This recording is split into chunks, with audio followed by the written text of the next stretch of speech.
मंगलम भगवान वीरो मंगलम गौतमो गणी मंगलम कुंद कुंडायो जैन धर्मोस्तु मंगलम सर्वमंगलमांगल्यम सर्वकल्याणकारकं प्रधानं सर्वधर्माणां जैनं जयतु शासनं।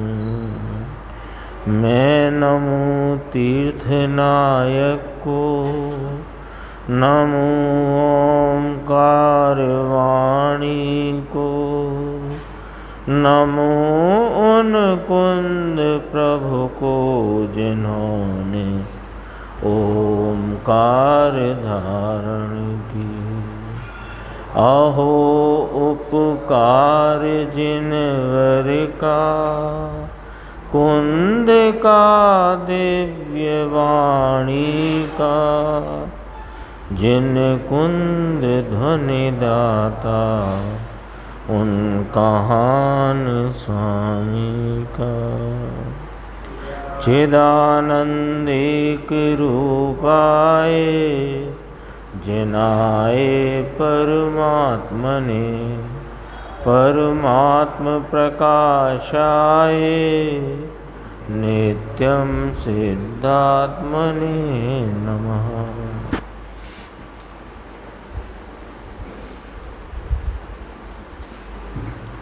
आचार्य योगेंद्र देव कृत परमात्म प्रकाश नाम का ये ग्रंथ है और इसकी 130 नंबर की गाथा पर अभी अपन ने गुरुदेव श्री का स्पष्टीकरण सुना और 131 गाथा की भी चर्चा आज इसमें आई थी। कल जो बात चल रही थी 130 गाथा की कि एक शुद्धात्म तत्व के सिवाय जगत में सब कुछ विनश्वर है, अनित्य है और एक शुद्धात्मा ही नित्य है।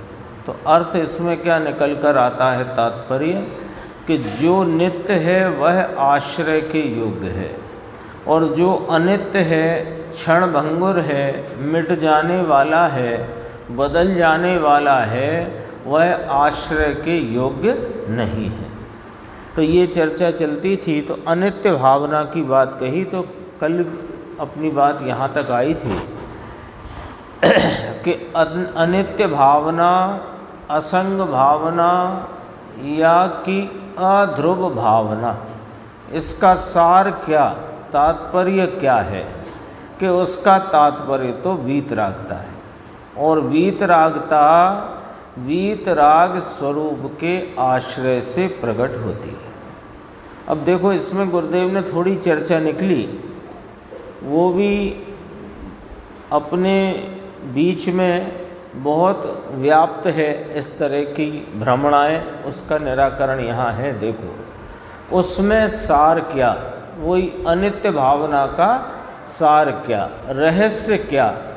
कि उसमें सार तो ये है कि वीतरागता निकले वह। जिनवाणी में कोई भी प्रश्न उत्तर हो, सूत्र हो, कोई भी पद्य हो, गद्य हो, कुछ भी हो, उसमें से सार, रहस्य, तात्पर्य, मंतव्य तो एक ही निकलता है, वीतरागता। तो कहा सार वीतरागता निकले वह है।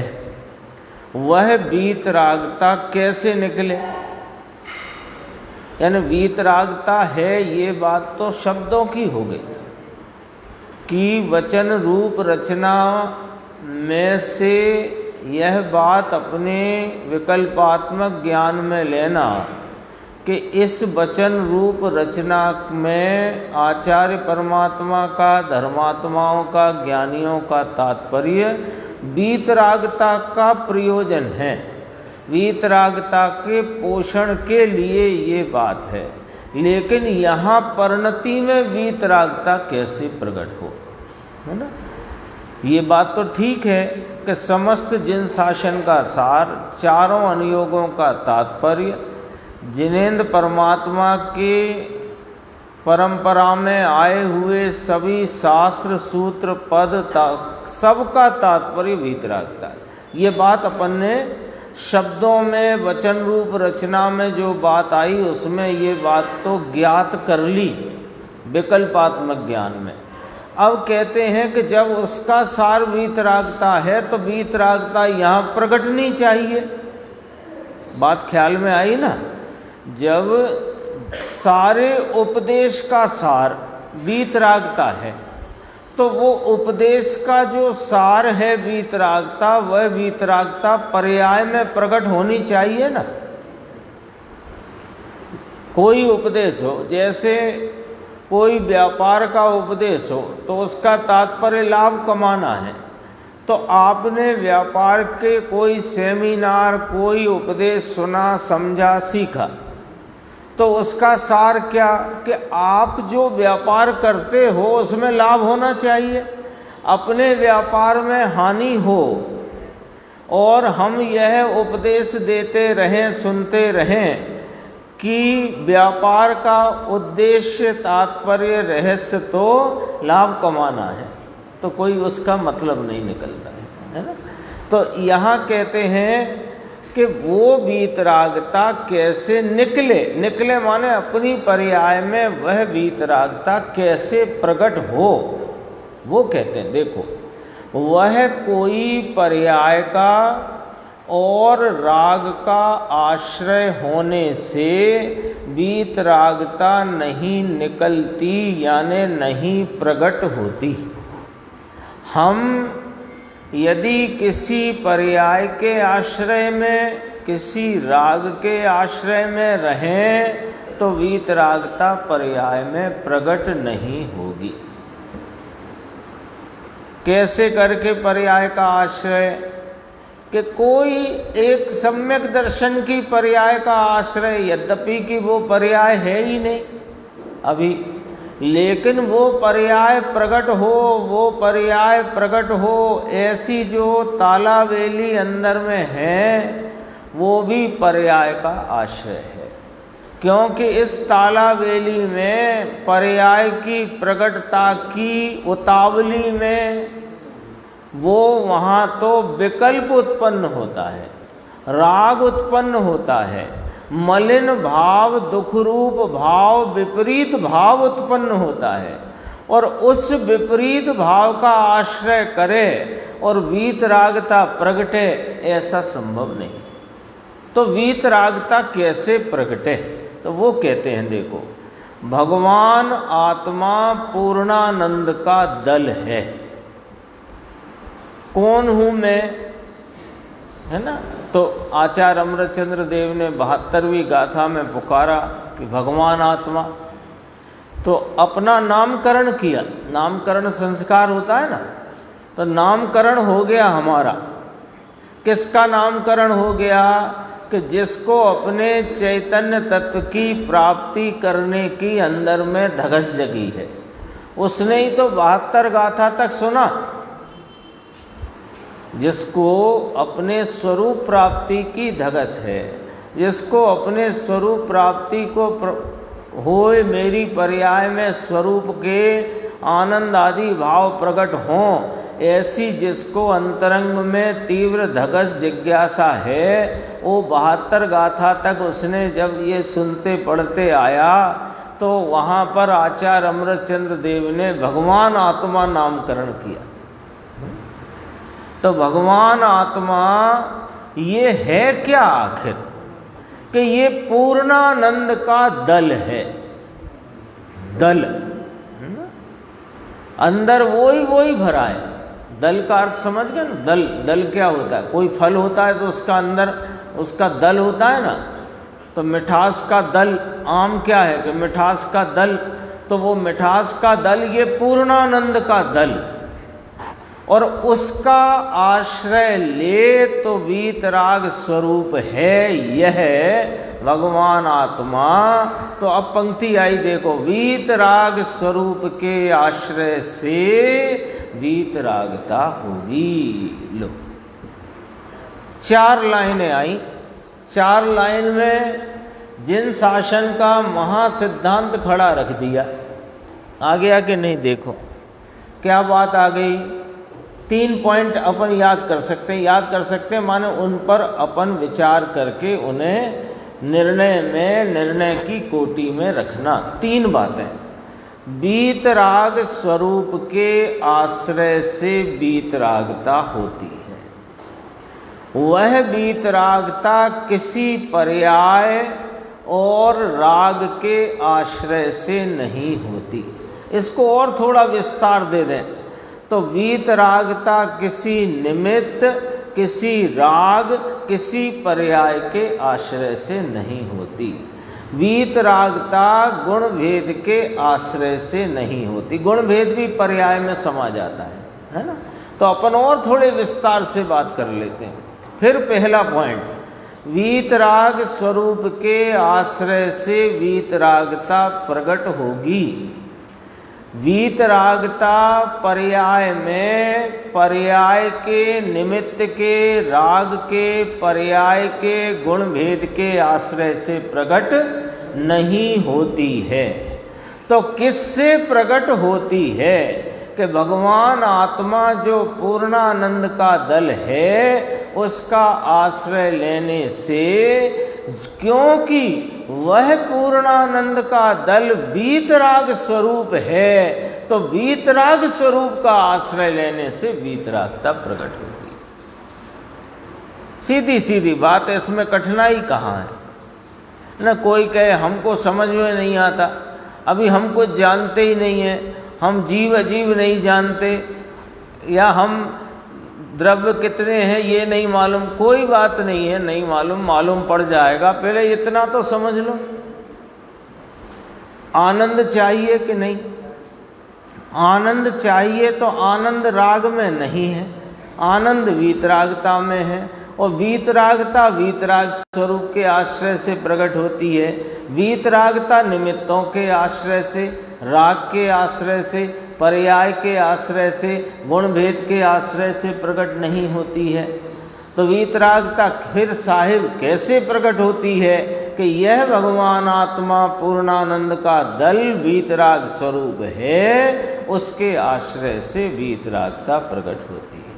यही वीतरागता इसी के आश्रय से बढ़ती है और वह पूर्णता को प्राप्त होती है। बस इसके अलावा बताओ जिन शासन में क्या रह गया? अब हम तो पता ही नहीं है साहब। वो कहते हैं कि 148 कर्म प्रकृतियाँ होती हैं, हमें पता ही नहीं है। 8 प्रकार के कर्म कहे, ज्ञानावरण आदि, हमें पता नहीं। कोई बात नहीं है, नहीं पता तो कोई बात नहीं है। आपको तो ये पता होना चाहिए कि मैं कौन हूँ, ये पता होना चाहिए कि मैं तो पूर्णानंद का दल, भगवान आत्मा, ज्ञाता दृष्टा, ज्ञान लक्षण से लक्षित होने वाला चैतन्य तत्व हूँ। मैं ही एक नित्य तत्व हूँ, बाकी जो कुछ है सब अनित्य हैं, अशरण हैं, वे विनश्वर हैं, मैं अविनश्वर हूँ, ये पता होना चाहिए। एक जगह आया था परमात्म प्रकाश के प्रवचन में, इसी में लगभग हो गए होंगे 1.5 महीना करीब करीब, गुरुदेव श्री ने कहा था कि सभा में तो मुख्यतया द्रव्यान योग का वांछन होना चाहिए, ये बात कही थी। और फिर उन्होंने अपनी बात को वजन देने के लिए कहा, पंडित टोडरमल जी ने भी मोक्ष मार्ग प्रकाशक में यही बात की है। ये बात करीब 1.5 महीने पहले आई थी अपने यहाँ। देखो कितना ये 3-4 लाइन में पूरी बात है। कोई ज़रूरत नहीं है बहुत ज़्यादा पढ़ाई लिखाई की, मुद्दे की बात पकड़ में आनी चाहिए। देखो यह सब 12 अंग का सार ये है, लो द्वादशांग का सार है ना, बहुत द्वादशांग का सार। फिर ऊपर आ जाओ, यहाँ लिखा ना द्वादशांग का सार ये है। द्वादशांग का सार क्या है मुकेश भाई? वीतरागता। और वीतरागता वीतराग स्वरूप के आश्रय से प्रकट होती है। वीतरागता निमित्त के, राग के, पर्याय के, गुण भेद के आश्रय से प्रकट नहीं होती है। वीतरागता किसके आश्रय से प्रकट होती है? कि भगवान आत्मा पूर्णानंद का दल जो स्वयं वीतराग स्वरूप है उसके आश्रय से प्रकट होती है। 4 बार बात करी अभी अपन ने। 4 बार क्यों करी? यही बात है मुद्दे की बात। ऐसा होता नहीं एक बार में ना ख्याल में आए, 2 में ना आए, 3 में ना आए, 4 में आए, आना यही चाहिए, इसलिए है ना। अपन कोई टाइम पास नहीं कर रहे हैं, लेकिन ये मुद्दे की बात है, ये पकड़ में आनी चाहिए। देखो, अब ऐसी जिसे श्रद्धा का ठिकाना नहीं है। कैसी श्रद्धा का ठिकाना नहीं है? कि वीतरागता वीतराग स्वरूप के आश्रय से ही प्रकट होती है, इस बात की श्रद्धा का जिसे ठिकाना नहीं है, इस बात की श्रद्धा का जिसे भरोसा नहीं है, विश्वास नहीं है, प्रतीति नहीं है, वो किस चक्कर में पड़ा है वो सुनो। बाहर से होगा और इससे होगा और इससे होगा, और निमित्त सामग्री अच्छी मिले तो उससे होगा। बहुत शास्त्र स्वाध्याय से होगा, भगवान के चरणों के समीप रहने से होगा, तीर्थ क्षेत्रों में रहने से होगा, सोनगढ़ में रहने से होगा, सोनागिरजी में रहने से होगा। उलझा है, उलझा हुआ है। अरे ये जिसके आश्रय से होता है वो तो तू खुद है, और जो आश्रय लेने वाली पर्याय है वो प्रति समय प्रकट होती बरतती हुई है। तीसरे की जरूरत नहीं। तुम तीसरे की खोज में पूरा जीवन व्यर्थ कर रहे हो। कितने की जरूरत है? 2 की। उपयोग स्वरूप अपना पूर्णानंद का दल वीतराग परमात्म तत्व हाजरा हुजूर विद्यमान है, और इसका आलम्बन ले ऐसी पर्याय प्रतिक्षण प्रकट हो रही है। ज्ञान कभी छुट्टी पे जाता नहीं, कभी छुट्टी पे नहीं जाता ज्ञान। अल्प प्रकट हो, अधिक प्रकट हो, और अधिक प्रकट हो, और अधिक प्रकट हो, और कम प्रकट हो, लेकिन वह कभी छुट्टी पे नहीं जाता। तो ज्ञान की वह वर्तमान अवस्था जो आलम्बन लेती है वो भी प्रकट है, और जिसका आलम्बन लेना है वो भी प्रकट है। 2 के अलावा तीसरे की जरूरत नहीं है, और इसने सारा जीवन तीसरे की खोज में निकाल दिया। तीसरा चाहिए, उससे होना ही नहीं है। देखो, इसके मान्यता में क्या पड़ा हुआ है कि उपादान में योग्यता अनेक प्रकार की है। ऐसा कहते हैं जैसा निमित्त आए वैसा होता है, ऐसा पंडित लोग कहते हैं। ये विपरीतता घुसी हुई है। उपादान में तो हर प्रकार की योग्यता है। इसमें ही लिया है शायद, हाँ नीचे ही लिया है। हाँ, उपादान की योग्यता बहुत है, तो कहा फिर आगे गुरुदेव ने स्पष्ट किया, उपादान में योग्यता बहुत है, जैसा निमित्त आए वैसा होता है। पानी में योग्यता अनेक प्रकार की है। वो आता ना कि पानी का कैसा स्वरूप है, लोक की बातें हैं, लोक की बातें हैं ना। पानी का कैसा स्वरूप है, जिसमें मिला दो वैसा हो जाता है। आती है ना बात ऐसी लोक में। तो उस पर से ही देखो, पानी में योग्यता अनेक प्रकार की है। तो चीनी डालो तो मीठा हो गया, काली जीरी डालो तो कड़वा हो गया, नमक डालो तो खारा हो गया। अब पानी में इतनी योग्यता है, जैसा निमित्त आए वैसा हो जाता है। अब हम पूछते हैं आपसे कि जब पानी में शक्कर डाली, तो शक्कर डाली तो पानी मीठा हुआ है कि नहीं हुआ? अपन तो तत्वपरक चिंतन करने वाले हैं ना। पानी तो तब भी मीठा नहीं हुआ, मीठी तो वहाँ शक्कर ही रही है। और नमक डाला तब पानी खारा हुआ, काली जीरी डाली तो कड़वा हुआ। अरे यहाँ तो कहते हैं उष्ण अवस्था को प्राप्त पानी स्वभाव से तो तब भी गर्म नहीं है। तत्वपरक तो अपना तो चिंतन तत्वपरक है कि नहीं?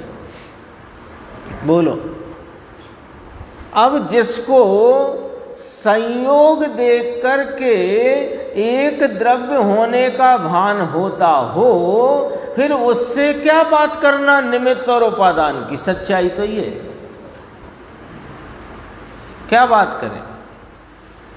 ये बात ही झूठी है ना। ये ऐसे ही एक चलती है, ये बहुत चलती है, मित्र पक्ष में बहुत चलती है बात। उपादान में तो योग्यता बहुत प्रकार की है, जैसा निमित्त आए वैसा कार्य होता है। तुम सिनेमा जाओगे तो तुम्हारे परिणाम बिगड़ेंगे, तुम मंदिर आओगे तो परिणाम सुधरेंगे। मंदिर निमित्त है ना, सद निमित्त है, प्रशस्त निमित्त है, तो यहाँ परिणाम मंद कषाय के होंगे। सिनेमा चले जाओगे तो तीव्र कषाय के होंगे, ऐसे ही कहते हैं ना। हाँ, अब वास्तविकता क्या है? वास्तविकता ये है कि जब तेरे परिणाम मंद कषाय रूप होने की योग्यता है, तब उस समय निमित्त यही है प्रशस्त देवगुरु शास्त्र। और जब तेरे परिणाम में तीव्रता, कषाय की तीव्रता होने की योग्यता है, तो तू उधर सिनेमा के पास ही दिखेगा। बात ऐसी है। उपादान से देखे बिना निमित्त पर से देख करके निमित्त से कार्य होता है, ये बड़ी भ्रांति है, बड़ी भ्रांति है। ये बड़ा विवाद है अभी। उपादान की योग्यता एक ही प्रकार की है। लो, वे तो कह रहे थे अनेक प्रकार की है। पानी मीठा हो गया, पानी खारा हो गया, पानी कड़वा हो गया। तो पानी में योग्यता अनेक प्रकार की नहीं है कि नहीं, सुनो। एक समय में एक द्रव्य की प्रकटता की योग्यता यानी उपादानगत योग्यता एक ही प्रकार की है ना। जिस समय वो मीठा खारा वाला तो छोड़ दो, वो तो संयोगी अवस्था की बात है ना, संयोग रूप है। पानी की जिस समय गर्म होने की योग्यता है, उस समय बताओ पानी में क्या ठंडे रहने की योग्यता है?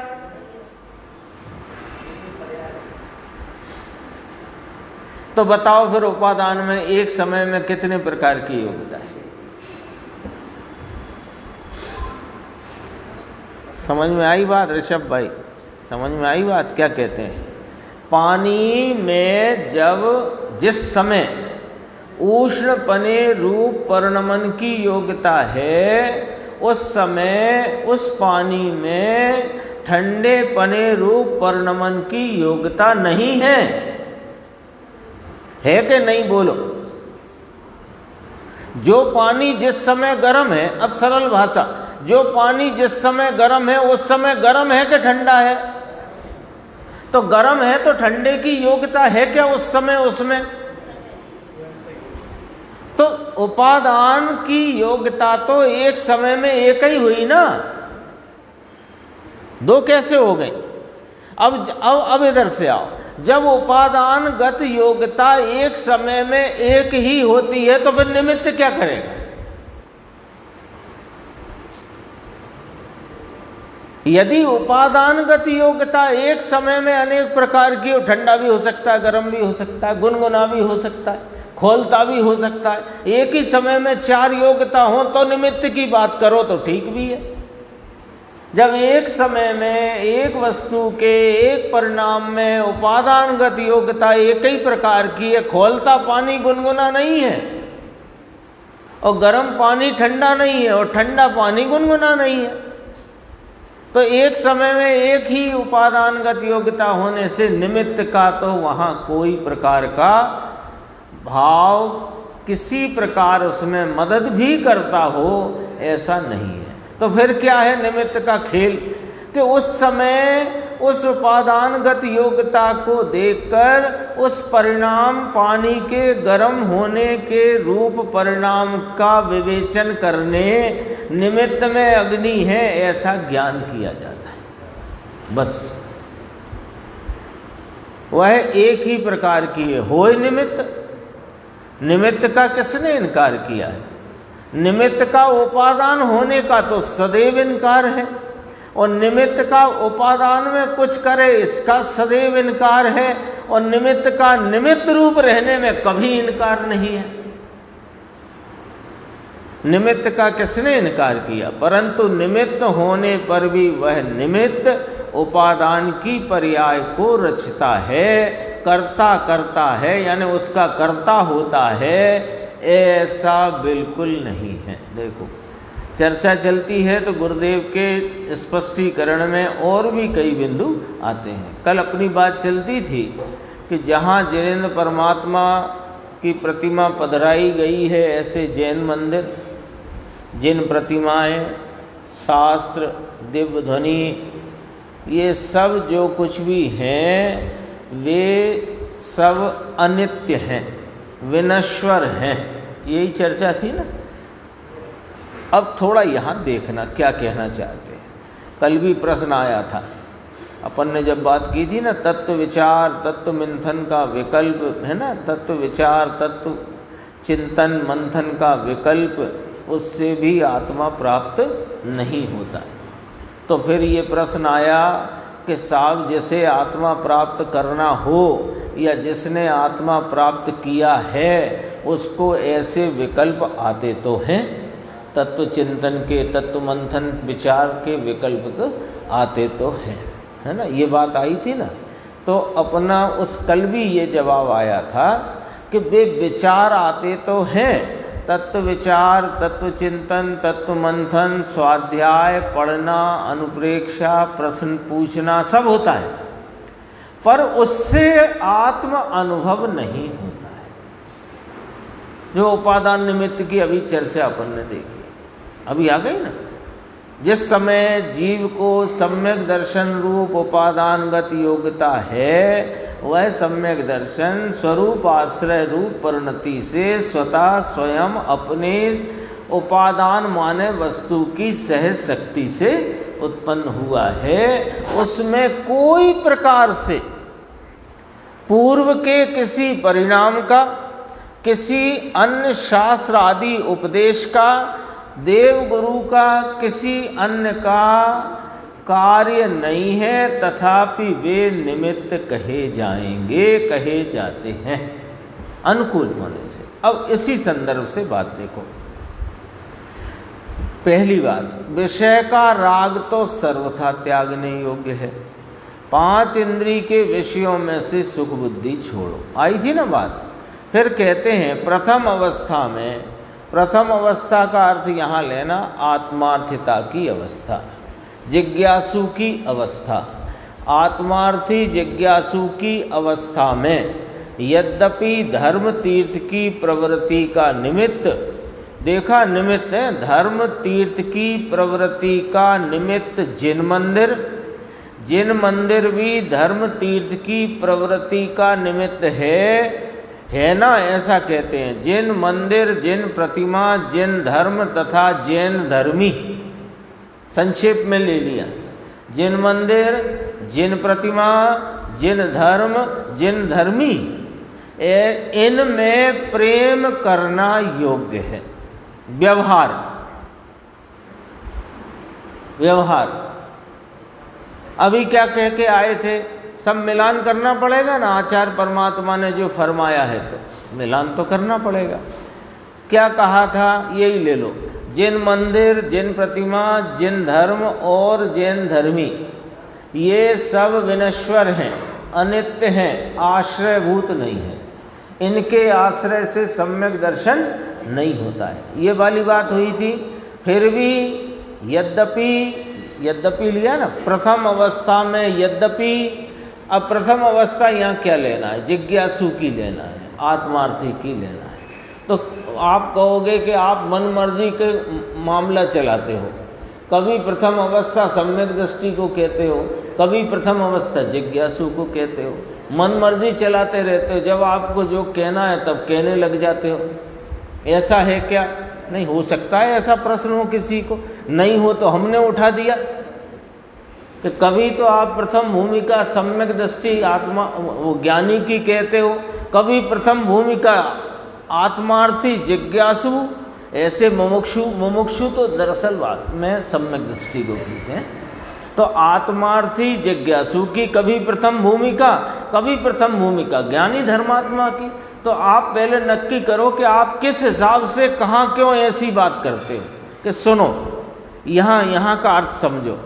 यहाँ प्रथम अवस्था लिखी गई है तो आगे क्या लिखा गया है वो मिलाना पड़ता है। यद्यपि होता है ना, यद्यपि के साथ तथापि की बड़ा जोड़ा है, अन्यथा वो बात ख्याल में नहीं आएगी। आगे है देखो, ये आ गया तथापि, वहाँ का यद्यपि, यहाँ का तथापि लेना। यद्यपि प्रथम भूमिका में जिन मंदिर, जिन प्रतिमा, जिन धर्म, जिन धर्मी प्रेम करने योग्य है, उनसे प्रेम करना योग्य है, व्यवहार है। यहाँ तक पढ़ा था अपन ने। अब वो तथापि पढ़ लो जिससे आपकी वो शंका समूह वो निर्मूल हो जाए, जो शंका आपने नहीं की, हम नहीं उठाई थी। देखो, तो भी शुद्धात्मा की भावना के समय, शुद्धात्मा की भावना माने शुद्धात्म स्वरूप में एकाग्र परिणति के समय वह धर्मानुराग भी नीचे दर्जे का गिना जाता है। आ गया? तो आ गया ना। अब तो आप नहीं कह सकते कि कभी कुछ कहते हो कभी कुछ कहते हो। जहाँ जैसा प्रकरण होता है वैसा कहते हो। तो यहाँ प्रथम भूमिका, प्रथम अवस्था का क्या अर्थ निकला? जिज्ञासु आत्मार्थी। यद्यपि धर्म तीर्थ की प्रवृत्ति का निमित्त जिन मंदिर, जिन प्रतिमा, जिन धर्म तथा जिन धर्मी, इनमें प्रेम करना योग्य है। नोट कर लेना, ये क्या है? व्यवहार है। ठीक, आगे बढ़ते हैं। पहले विकल्प होता है, ऐसा कहते हैं। बस जिस आत्मार्थी को ये आत्मस्वरूप का आलम्बन लेने की धगस है और वह आलम्बन लेता है, तो आलम्बन लेने वाले इस नित्य भगवान आत्मा वीतराग स्वरूप का आश्रय लेने वाले आत्मार्थी को पूर्व में इसी प्रकार के विकल्प होते हैं, ऐसा कहते हैं। पर इस विकल्प से वह आलम्बन होकर सम्यक दर्शन प्रकट होता है, ऐसा नहीं है। यह बात दृढ़ता से अपने चित्त में स्थापित रखना। लिखा, बात आ गई। पहले विकल्प होता है ऐसा कहते हैं, परंतु विकल्प होता है इसलिए निश्चय प्रकट होता है, ऐसा नहीं है। लो, हो गई बात।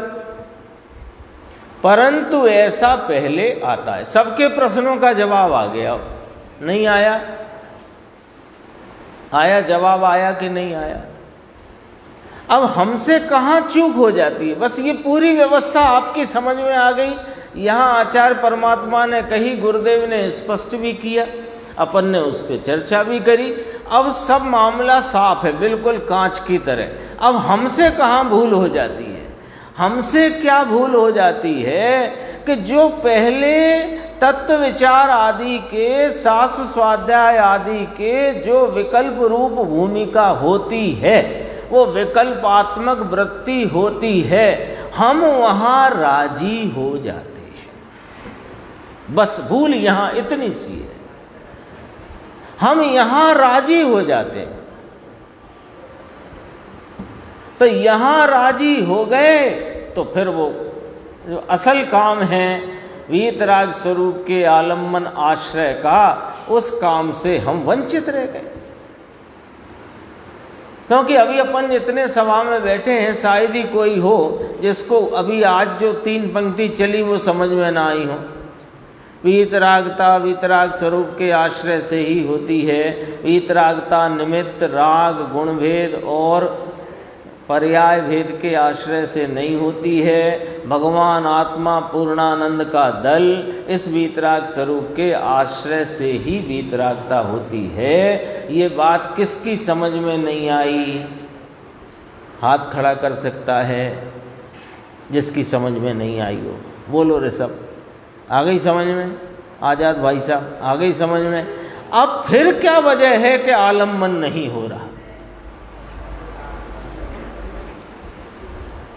कि देखो भैया, इस वीतराग स्वरूप का आश्रय लेने से वीतरागता होती है, यह बात हमने दृढ़ता से स्वीकार कर ली है। और यह बात भी हमारे ज्ञान में आ गई है कि जब ऐसे वीतराग स्वरूप का आलम्बन लेने वाले जीव को तत्व ज्ञान संबंधी, तत्व निर्णय संबंधी विकल्पात्मक भूमिका होती है, तत्व विचार होते हैं, तत्व चिंतन, तत्व मंथन होता है, ऐसे वीतरागी देव गुरु शास्त्र का सानिध्य होता है। जिन मंदिर जिन धर्म आदि में वह उसकी प्रवृत्ति दिखाई देती है, लेकिन उससे नहीं होता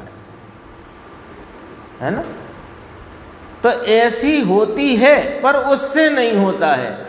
हम ये होती हुई में ऐसे राजी हो जाते हैं कि इससे नहीं होता भूल जाते हैं और इसमें ही हो जाएगा ये मान के बैठ जाते हैं। इतनी सी भूल है, इतनी सी, जरा सी भूल है। और सांप सीढ़ी जैसा खेल है। हाँ, वो 99-98 पे होता है ना, वो सांप सीधा पटकता नीचे ले जाके।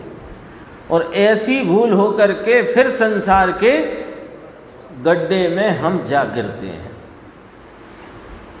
अभी उस भूल से बच लेना है, क्योंकि अपने को देखो भूल का भी पता लग गया और मार्ग का भी पता चल गया और क्या भूल हो रही है ये भी पता चल गया। तो अब वो भूल ना करो। अब इतना तो हो ही सकता है, देखो। परंतु ऐसे पहले आता है स्वभाव का भान हुआ होने पर भी। अब आगे वाले की भी बात करी, स्वभाव का भान हुआ होने पर भी देव गुरु शास्त्र की भक्ति का भाव, प्रतिमा की वंदना पूजा का भाव आता है, इसलिए उसे निमित्त कहा जाता है। निमित्त से वहाँ कार्य होता है, आत्मा में ऐसा नहीं है। और सुन लो जरा थोड़ी सी बात। बड़े बड़े मकान, मकान माने मंदिर, बड़े बड़े जनायतन आजकल बन रहे हैं ना, बड़े बड़े जनायतन। तो बड़े बड़े मकान बनाना, मंदिर बनाना और फिर कहे कि उससे कुछ लाभ नहीं होता। लो, बड़े बड़े आयतन बने बीघों में, एकड़ों जमीन में। अब तो कुछ ज़्यादा ही रिवाज हो गया है। और मंदिर बने और गुरुदेव श्री पहले से ही कहते आए कि इनसे कुछ लाभ नहीं होता। ये आपको ख्याल होगा, गुरुदेव के समक्ष बेंगलोर में जब मंदिर बनाया था, है ना, क्या नाम था, भंडारी जी ने, भभूतमल जी भंडारी और जुगराज जी, दो ने मिलके 8 लाख एक ने दिए, 4 लाख एक ने दिया। उस समय 12 लाख रुपए में मंदिर बना बेंगलोर का, जो आरटी स्ट्रीट में है। तो वो गुरुदेव को जाना था वहाँ प्रतिष्ठा में, वो सब तैयारी थी। तो गुरुदेव हर बार जब भी भभूतमल जी आके सामने बैठे तो उनको यही बोले, 8 लाख इसने दिए, 4 लाख जुगराज जी ने दिए, 12 लाख दिए, मंदिर बनाता है, मंदिर बना, कोई धर्म नहीं होने वाला है, कोई धर्म नहीं होने वाला। देखो फिर क्या है, क्या फिर ये कि यह प्रथम माने इस प्रकार का शुभ भाव आत्मार्थियों को होता है। तो शुभ भाव में मंदिर की सेवा, मंदिर का निर्माण, मंदिर के बनाने के विकल्प, ऐसे भाव आते हैं, वे निमित्त कहलाते हैं। परंतु उसके आश्रय से, उन विकल्पों के आश्रय से, उसके लक्ष्य से सम्यक दर्शन होता है, ऐसा नहीं है। अब जरा सैद्धांतिक बात, अनेकांत मार्ग ऐसा है। अब लोगों का फुदड़ीवाद वाला अनेकांत क्या है और वास्तविक अनेकांत क्या है वो सुनो। कि वे लोग अनेकांत ऐसा कहते हैं, फुदड़ीवाद वाले। फुदड़ीवाद वाले समझ गए, यानी अनेकांत तो है नहीं, अपनी मर्जी से खड़ा कर लिया। तो वे कहते हैं कि उससे लाभ होता है, माने जिनेंद्र परमात्मा के जिन आयतन, जिन मंदिर, जिन प्रतिमा, जिन मंदिरों की सेवा, वैया वृत्ति, सास स्वाध्याय, इनसे भी लाभ होता है और आत्मा से भी लाभ होता है। ऐसे दो इकट्ठे करो तो अनेकांत होता है। इसे अनेकांत कहना कि फुदड़ीवाद, क्योंकि इसमें फुदड़ीवाद कैसे हो गया? सुनो, उपादान से भी होता है, निमित्त से भी होता है, स्वयं से भी होता है, पर से भी होता है। तो बोलो कौन सा ये न्याय रह गया? तो फिर वास्तविकता क्या है वो भी सुनो। यहाँ कहते हैं कि आत्मा के आश्रय से लाभ होता है और पर के आश्रय से मंदिर की सेवा, वैया वृत्ति, निर्माण, प्रतिमा पधराना, शास्त्र छपवाना, शास्त्र सुनना, पढ़ना, पढ़ाना, सुनाना, इससे धर्म का लाभ होता ही नहीं। इसका नाम अनेकांत। बोलो राकेश भाई, ख्याल में आई बात? तो ये सब हमारा चल रहा है कि हाँ वो चलेगा। क्यों चलेगा? कि तेरे को आत्मा की प्राप्ति करने की अंदर में धगस है तो ये ही चलेगा, लेकिन इससे होएगा ऐसा नहीं है। कितनी स्पष्ट यहाँ चर्चा है। देखो थोड़ा सा विषय और है, फिर 131 गाथा आती है। देखो ये अपन ने पढ़ा था ना, प्रेम करना योग्य है ना। कौन कौन की बात ली थी? जिन मंदिर, जिन प्रतिमा, जैन धर्म और जिन धर्मी, उनसे प्रेम करना योग्य है। तो भी वो अब यहाँ यद्यपि याद करो, तो भी शुद्धात्मा की भावना के समय लो भगवान आत्मा में अंतर सन्मुख होने के काल में है, वह धर्मानुराग भी नीचे दर्जे का गिना जाता है। राग है, धर्मानुराग है, वह राग है। स्वयं स्पष्टीकरण किया। अब देखो ये शुद्धात्म भावना काले न कर्तव्येति, इतना शब्द है, संस्कृत में इतना शब्द लिया। शुद्धात्म भावना काले यानी शुद्धात्म स्वरूप की सन्मुखता के काल में ये जिन मंदिर का प्रेम राग विकल्प न कर्तव्येति, लिखा कि नहीं? न कर्तव्येति संबंध, ये यहाँ तक बात आई। अब 131 गाथा आज चली थी, संक्षेप में अपन देखते हैं। देखो पहले सूत्र पढ़ते हैं। एक जो मेल विबंभु परु भुवन वेहु अशेषु पोह विहिमणिमौ भंगरऊ ए हौ बोज्यो बोज्य विशेषु शाश्वत परम ब्रह्म से भिन्न समस्त वस्तुएं भूतल पर जो भी निर्मापित हैं वे सब क्षण भंगुर हैं, यह ज्ञातव्य। वही उसी प्रकार के भाव को और दृढ़ किया है। देखो शुद्धात्म स्वरूप से अन्य जो सामग्री है वह सभी विनश्वर है। अब एक बगल, एक तरफ राम और एक तरफ गांव, ये वाली पद्धति ली। पीछे तो सब लिया, जिन मंदिर, जिन प्रतिमा, देव गुरु साथ सब लिए थे ना। अब यहाँ सीधी एक बात करी, एक तरफ राम एक तरफ गांव, है ना, दो फाटी बात।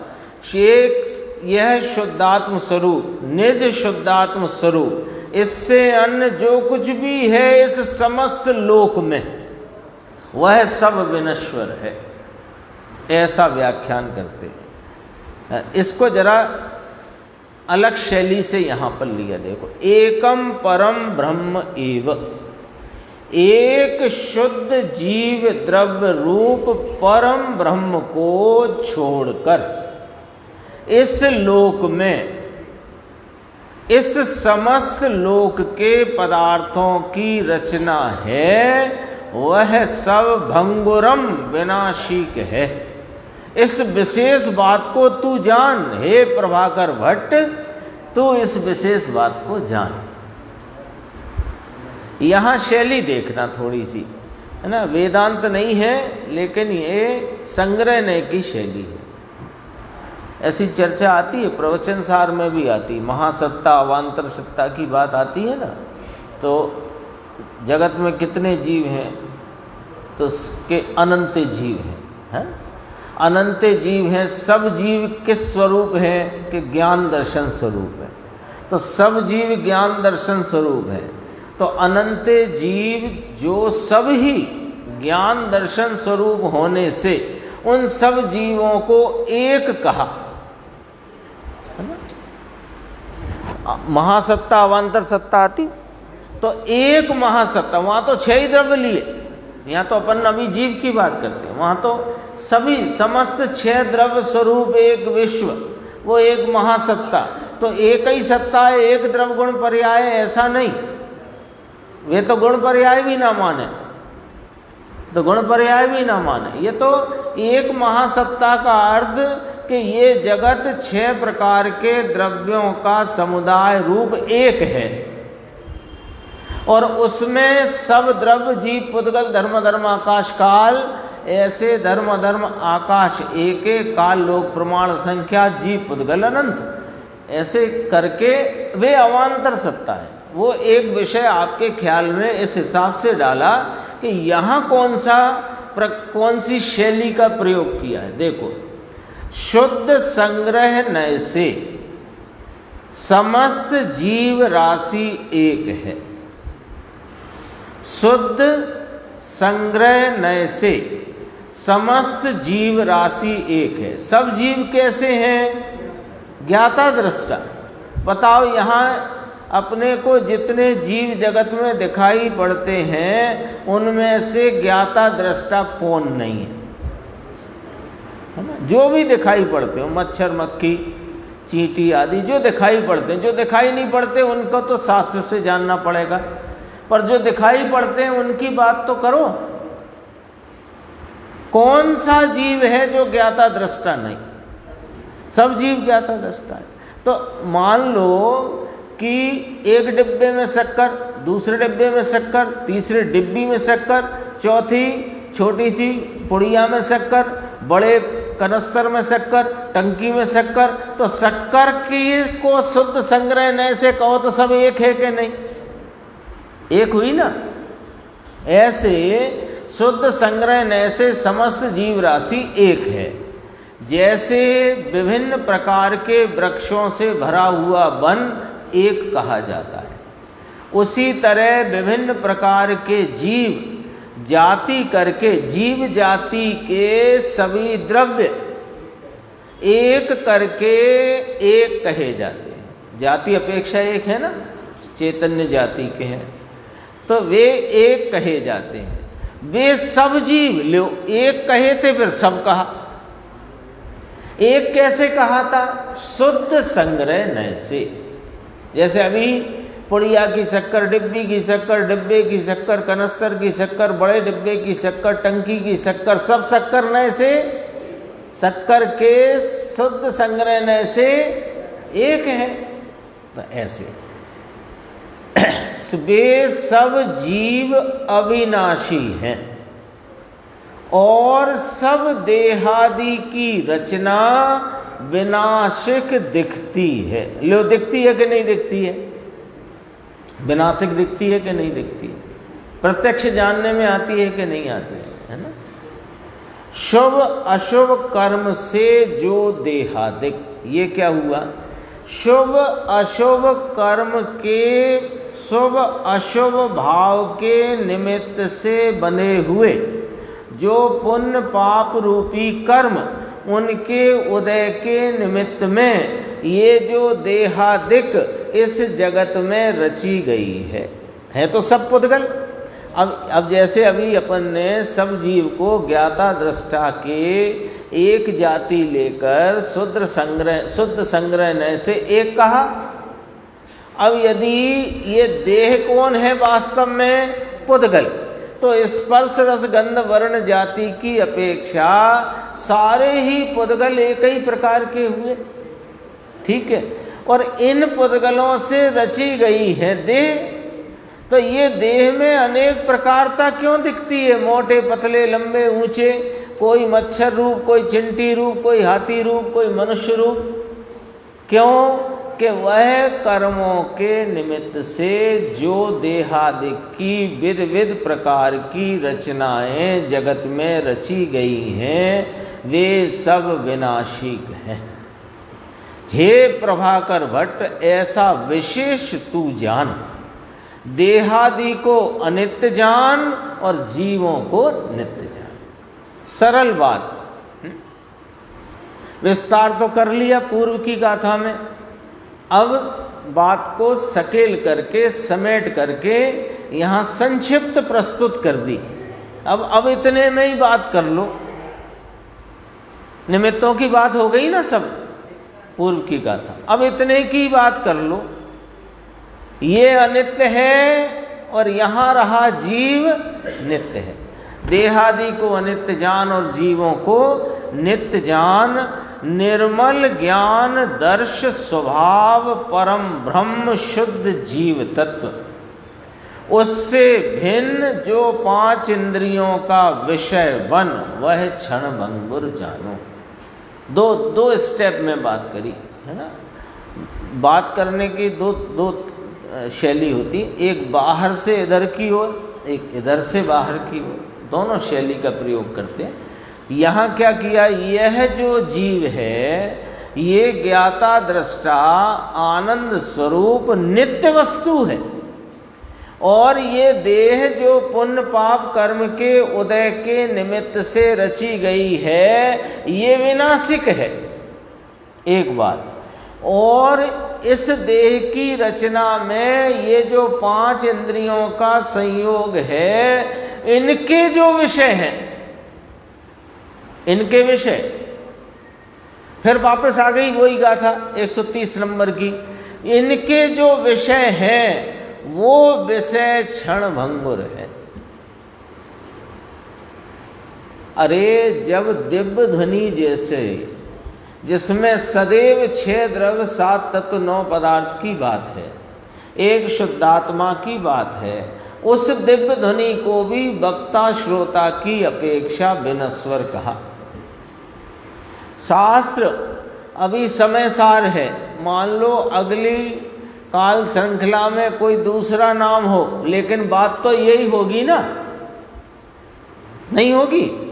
तो भी वक्ता श्रोता की अपेक्षा, पाठक और पुस्तक की अपेक्षा वे विनश्वर हैं। वे हैं दरअसल कौन? अपन को इस पॉइंट पे पहुंचना है। ये सब बात करी, ये हैं कौन? कि ये पांच इंद्रियों के विषय हैं। अच्छा, आप उनको नहीं कहते हो विषय, जो खाने पीने भोगने की सामग्री है उसको आप विषय नहीं कहते।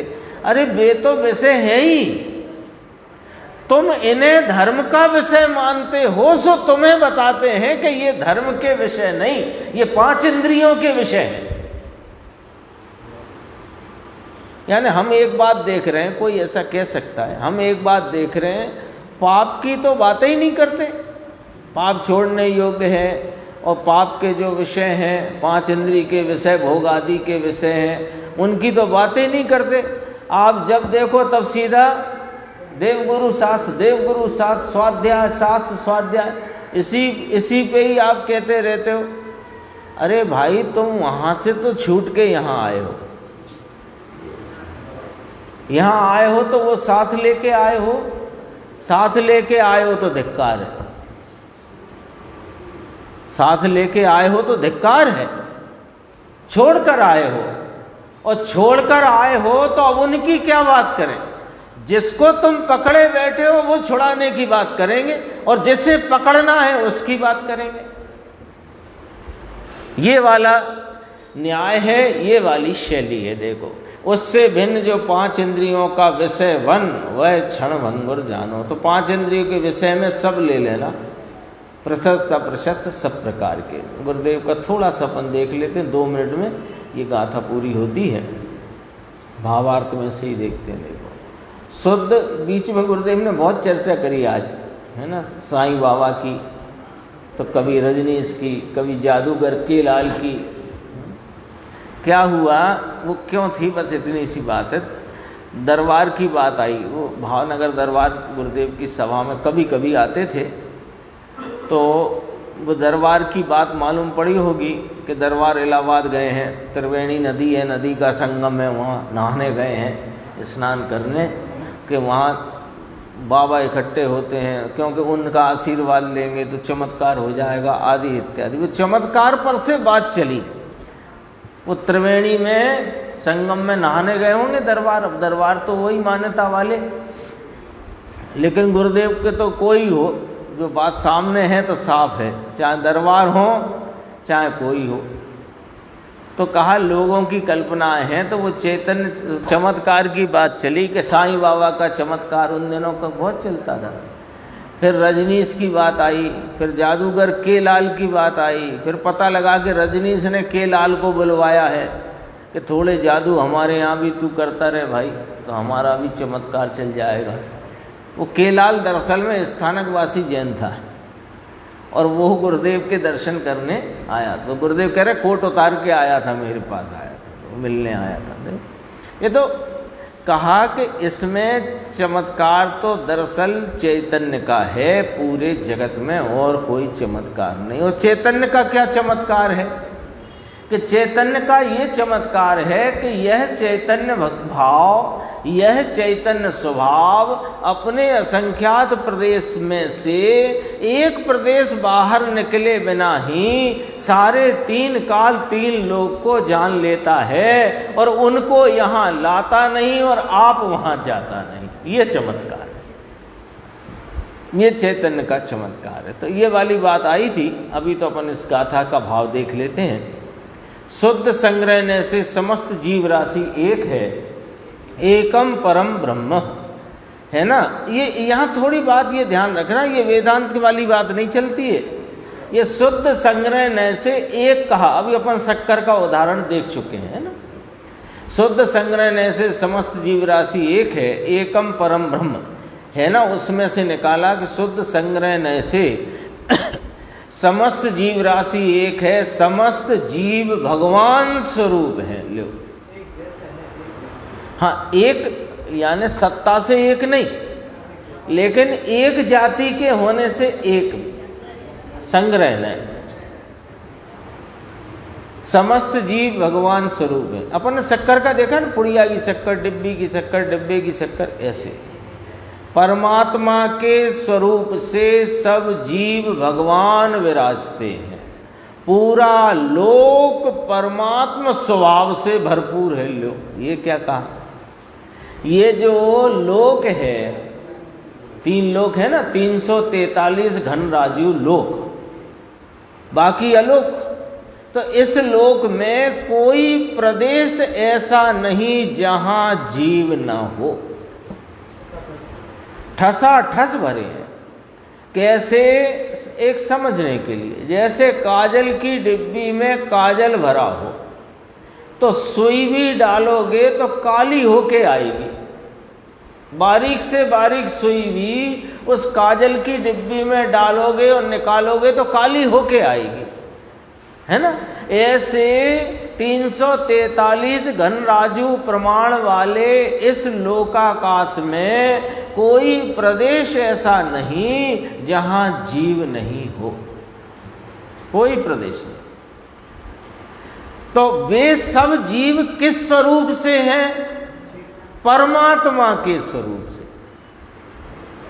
सब परमात्मा, निगोदिया परमात्मा के। हाँ, तो वे परमात्मा जो कहे जाते हैं अर्यंत सिद्ध, वे पर्याय के प्रकार हैं।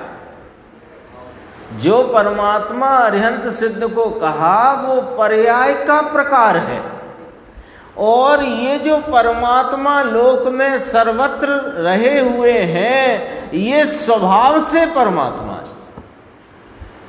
शुद्ध संग्रह ने समस्त जीव भगवान स्वरूप हैं, परमात्मा के स्वरूप से सब जीव भगवान विराजते हैं, पूरा लोक परमात्मा स्वरूप स्वभाव से भरपूर है। शुद्ध संग्रहण से समस्त जीव राशि एक परमात्मा स्वरूप से है। एक कहने का अर्थ क्या, वो खुलासा करते हैं। जैसे विभिन्न प्रकार के वृक्षों से भरा हुआ वन एक कहा जाता है, लाखों करोड़ों वृक्षों पर वन तो एक कहलाता है। उसी तरह विभिन्न प्रकार के जीव जाति, एक इंद्री, दो इंद्री, ऐसे करो तो बहुत प्रकार हैं, एक कहे जाते हैं। वे सब जीव अविनाशी हैं और जगत में जितनी भी रचना है वह विनाशक है। यहाँ तक अपनी चर्चा आई शेष।